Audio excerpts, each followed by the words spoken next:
So it's just gone 2026 and this is a 2023 MacBook Pro. In this video I'll explain exactly why I decided to buy a MacBook that's 3 years old.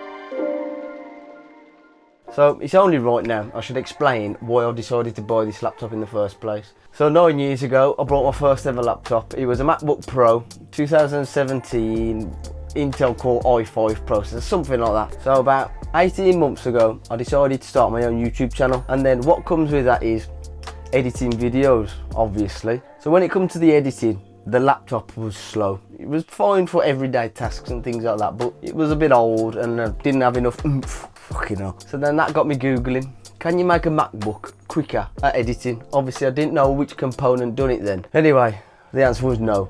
So then it got me on the market for a new MacBook, and it's a good job really, because this year I want to upload a video every single week. Now that one used to take too long to be able to do it efficiently, so if my subscribers don't double this year, I'll smash it up. I've brushed over a few points already about the specs and things like that, but now I'm going to explain exactly why I decided to buy this. Now, I went from an i5 processor to an M2 Pro processor.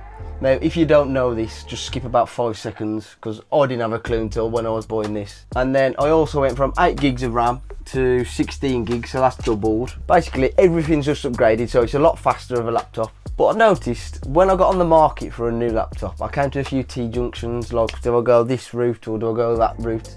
So then the first place I checked was Apple, but they only sell like the newest ones. So I think the newest one at the moment in time was an M5, and I thought, to be honest, I don't want to be paying 1600 quid, and that's the starting price before you add any extra on. So that is technically a base model. So then I went the other route. I thought, I'm not going to buy a brand new one because I don't want to pay the price. So why do I want to go for a refurbished one?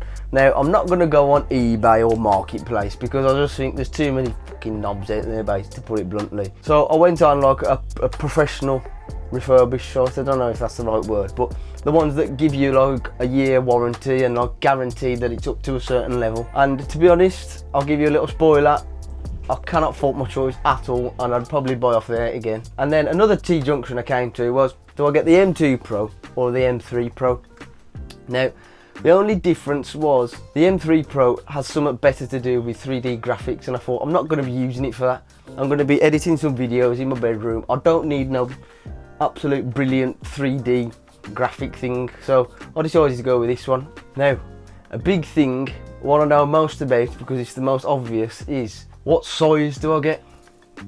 Do I get a 14-inch or do I get a 16-inch? I weren't thinking about this at the start, if I'm totally honest with you. My old Mac was a 13-inch because it was that old, and now they've gone to 14 and 16s. I was looking at the 14 inches to start with, and then I was watching loads of reviews because I'm like that. I love to watch loads of reviews for some reason. In the end, it just gets me spending more money, which it did in this case, but I'm happy with my decision, so I won't moan. So I was watching loads of reviews, and it says for video editing you want like more screen real estate, I think it's called, just so everything's a bit bigger so it's easier to see. So I thought, do you know what, I've had a 13 point something before, I'll go the other end of the scale and I'll go 16-inch, and to be honest, I'm glad I did.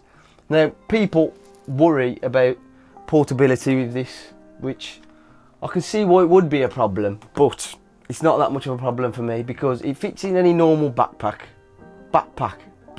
One good point I heard online was, if you sat on like a chair outside or on a balcony or something, and you've got the 14-inch, you might have to like squeeze your legs in a little bit so it don't fall off and it feels a bit more stable, whereas the 16-inch is that big, so you can sit a bit more relaxed. Now, I don't know if this swayed me because it was what I wanted to wear because I wanted a 16-inch, or if it does actually make sense, but either way, makes sense in my head. The only one thing I haven't tested it with yet is an aeroplane seat, but how often do you sit on them? Most of the time, I'm sat over there editing, so it's kind of like my workstation at home. It's very rare that I take it anywhere, and to be honest, yeah, it's a little bit more heavy, but it's still not a nightmare to carry around. Now, these are a few honourable mentions that I didn't know before I had the Mac. I'll go with like the boring one.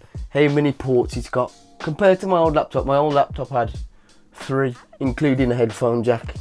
This has got 4 on one side. To be honest, I don't see how anyone can use this many ports at once. So I have no clue why it's got this many, but it's always good to have, I suppose. Going from the ports to the battery life.